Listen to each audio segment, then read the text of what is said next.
Princess Zara pressed her pale blue face against the cold metal wall of the transport ship, watching her home planet grow smaller through the tiny window. Zephyria looked like a purple jewel floating in space, its 3 moons casting silver light across the surface. She would never see it again. "Don't look so sad, Princess," said Captain Rex, the ship's pilot. His voice was gentler than most Zephyrians used when speaking to her. "Earth might be exactly what you need."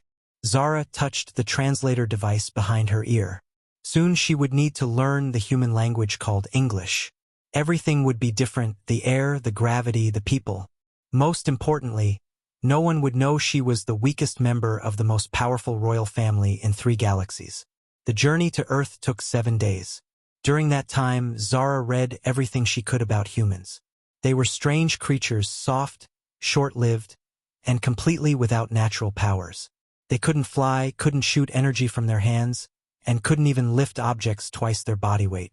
Yet somehow, they had built a civilization that impressed even the Zephyrian scientists. "They make up for their physical weakness with something else," Captain Rex explained as they approached the small blue planet. "Intelligence, creativity, determination. Things that can't be measured in combat training." Zara wondered if that was why her father had chosen Earth for her exile. Maybe he thought she would fit in better with creatures who were naturally weak. The landing site was a military base in the middle of a desert. As Zara stepped off the ship, the Earth's gravity felt strange, lighter than Zephyria but somehow more solid. The air tasted different too, full of oxygen and something else she couldn't identify. A group of humans waited for her. They looked even smaller in person than in the files she had studied. Their leader was a woman with short gray hair and kind eyes. "Welcome to Earth, Princess Zara," the woman said, speaking slowly so the translator could work properly. "I'm General Sarah Martinez. We're honored to have you here." Zara tried to stand tall like her siblings always did, but she only reached the general's shoulder. "Thank you for accepting me," she replied, her voice barely above a whisper. The humans didn't seem to notice her weakness.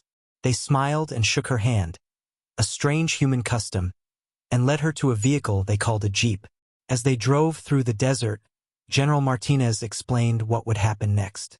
"You'll be staying with Dr. James Chun and his family," she said. "He's our best xenobiologist, someone who studies alien life forms. His job is to help you adjust to life on Earth." "And what is my job?" Zara asked. "To learn," General Martinez smiled. "About us, about yourself, about what it means to be strong in different ways." Dr. James Chun was nothing like Zara expected. He was small even for a human, with gentle hands and a quiet voice. His wife, Maria, was a teacher who spoke 3 languages. Their teenage daughter, Amy, had eyes that sparkled with curiosity. "So you're really an alien princess?" Amy asked during dinner on Zara's first night. The human food was strange but delicious, nothing like the energy crystals she ate on Zephyria. "I am," Zara admitted, "though not a very good one." "What makes a good princess?" Dr. Chun asked, genuinely interested. Zara thought about her siblings. Strength, power, the ability to destroy your enemies and protect your people. "I can barely light a candle with my fire powers." "On Earth," Maria said gently, "we have a saying, true strength doesn't come from what you can destroy, but from what you can build." That night, lying in the soft human bed they had prepared for her, Zara wondered what she could possibly build. She had never been good at creating anything except disappointment. The next few weeks were unlike anything Zara had experienced. Instead of combat training and power exercises, the Chun family showed her human activities. She learned to cook, to garden, to play games that required thinking instead of strength. At first, she was terrible at everything. Her alien hands were too strong for delicate tasks, and she accidentally broke 3 plates, a flower pot, and Amy's favorite pen. But the humans didn't get angry. They just laughed and helped her try again. "It's about control, not power," Dr. Chen explained as he taught her to hold a paintbrush. "Watch." He painted a delicate flower on paper, his movements slow and precise. When Zara tried, her first attempts looked like purple explosions. But gradually, with patience and practice, She began to create something beautiful. "I did that," she whispered, staring at her first successful painting. "You did," Amy grinned. "And it's amazing." For the first time in her life, Zara felt proud of something she had created instead of ashamed of something she couldn't destroy. 2 months after her arrival, trouble came to Earth. A group of space pirates called the Void Raiders attacked a human colony on Mars. The Earth Defense Force was preparing to fight back, but they were badly outgunned. General Martinez came to the Chun house looking worried. "Princess, we need to ask for your help," she said. "Could you contact your father? Request assistance from the Zephyrian Empire." Zara's heart sank. "My father wouldn't help. He sent me here because I'm weak. He won't waste Zephyrian resources on someone he considers a failure." "Then we'll have to handle this ourselves," the general sighed. That night, Zara couldn't sleep. She had grown to love the humans who had welcomed her so kindly. The thought of the Void Raiders hurting them made her feel something she had never experienced before: protective anger. She found Dr. Chun in his study, working late as usual. "Is there really nothing Earth can do?" she asked. He looked up from his papers. "We'll try our best. But honestly, our weapons can't match theirs. We'll lose a lot of good people." "What if I went with you?" Dr. Chun shook his head. "Zara, you don't have to prove anything to us. We already know you're brave." "This isn't about proving anything," she said, surprising herself with the firmness in her voice. "This is about protecting people I care about." The next morning, Zara joined the human soldiers preparing for the mission to Mars. They gave her a uniform and a helmet designed for her alien physiology. She felt small among the armed humans, but Amy's parting words echoed in her mind. "You're stronger than you know." The flight to Mars took 18 hours. During that time, Zara meditated like Dr. Chun had taught her. She thought about everything she had learned on Earth: patience, control, precision, and most importantly, the difference between power and strength. When they reached Mars, the battle had already begun.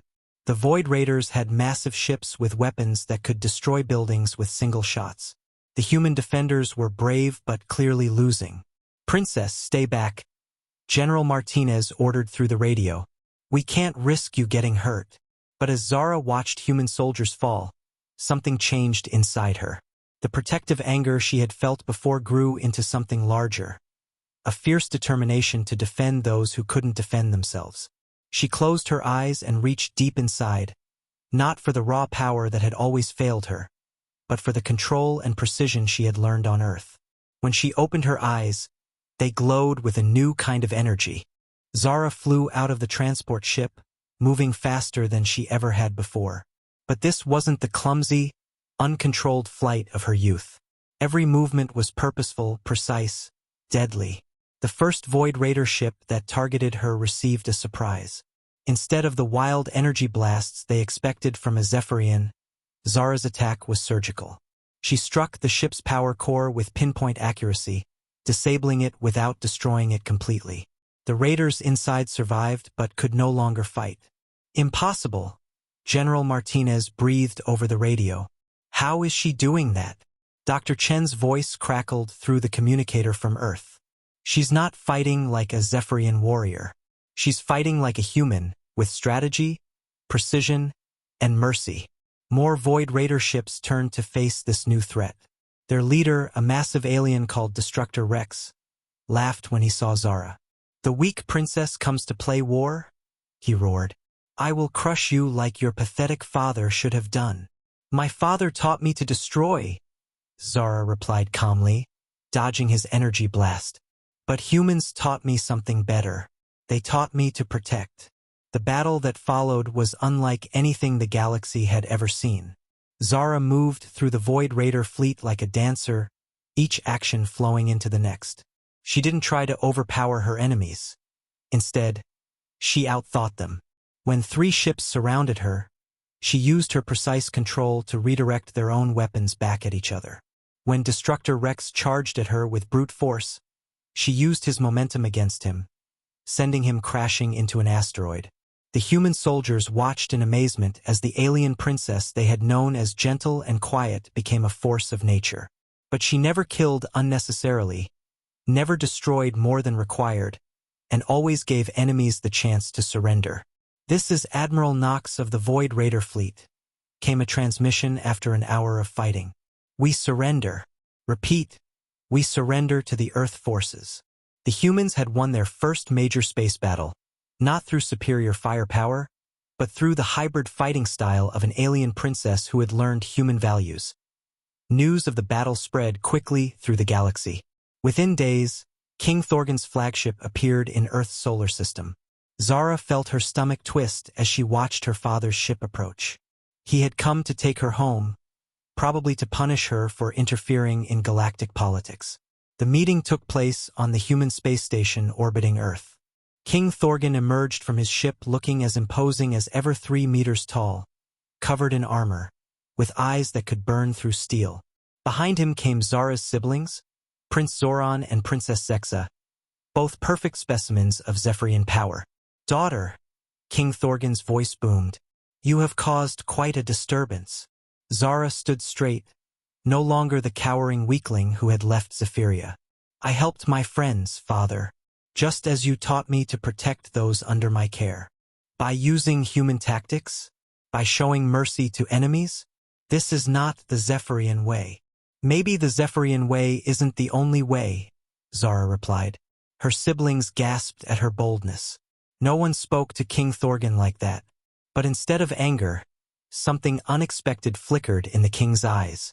"Show me," he said. What followed was not a battle but a demonstration. In the training chamber of the space station, Zara faced her father in combat for the first time in her life. King Thorgan attacked with the full force of his legendary power, energy blasts that could level mountains. But Zara didn't try to match his strength. She used everything she had learned from combat training on Zephyria and from life lessons on Earth. She dodged with grace, struck with precision, and turned his own force against him. When the king charged at her with a roar, she stepped aside at the last second and redirected his momentum, sending him stumbling. When he fired a massive energy beam, she split it with a precisely placed counterbeam, creating a beautiful light show instead of destruction. "Enough!" King Thorgan called, but he wasn't angry. He was amazed. "In all my years of war, I have never seen fighting like this." "It's not about being the strongest," Zara explained, breathing hard but undefeated. "It's about being smart, controlled, and fighting for the right reasons." King Thorgan looked at his daughter, really looked at her, for the first time. "I sent away what I thought was my weakest child," he said slowly. "But I see now that I sent away my most dangerous weapon." The conversation that followed changed the course of galactic history. King Thorgan, impressed by what humans had taught his daughter, proposed a formal alliance between Earth and the Zephyrian Empire. But more than that, he wanted Zara to return to Zephyria as a teacher. "Your people need to learn what you have learned," he said. "Pure strength without wisdom leads to destruction. You could show them a better way." Zara looked through the station's window at the blue planet below. Earth had given her everything: a family who loved her, friends who believed in her, and the confidence to become who she was meant to be. "I'll return to Zephyria," she said finally, "but only as an ambassador. Earth is my home now. I'll split my time between both worlds." King Thorgan nodded slowly. "Very well. But tell me, daughter, what should I call this new fighting style you have developed?"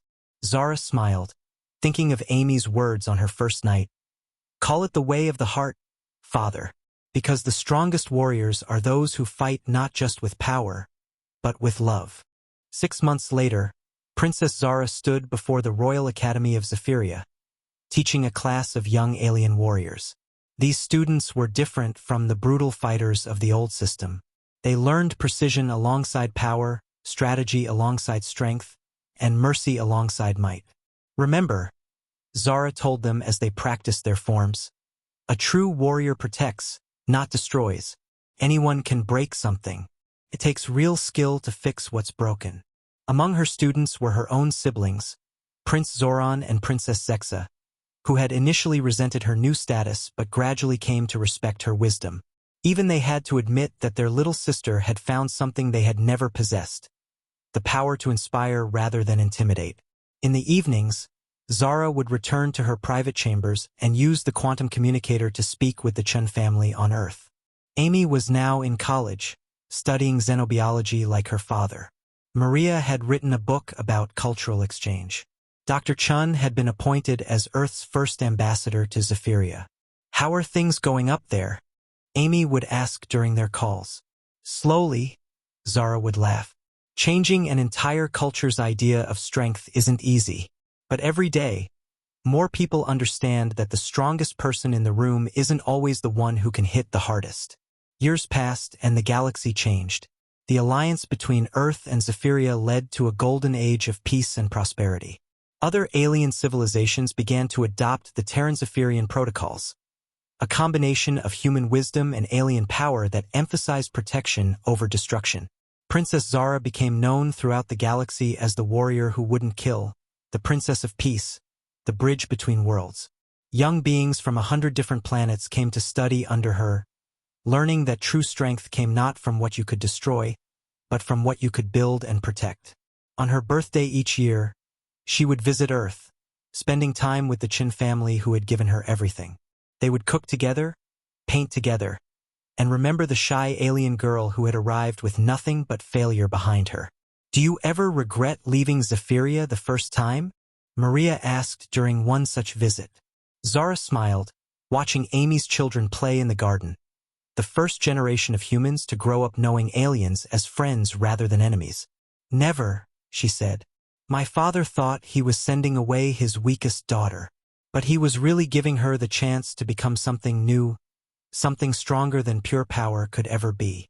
As the Earth's sun set over the Chun family home, Princess Zara felt complete. She had started as an unwanted alien princess, weak and ashamed. The humans had transformed her not through harsh training or brutal combat, but through kindness, patience, and love. She had learned the greatest lesson of all, that the fiercest warriors are often those who fight not because they enjoy battle, but because they cherish peace. And sometimes, the king's weakest daughter becomes his greatest treasure, not despite her gentle heart, but because of it.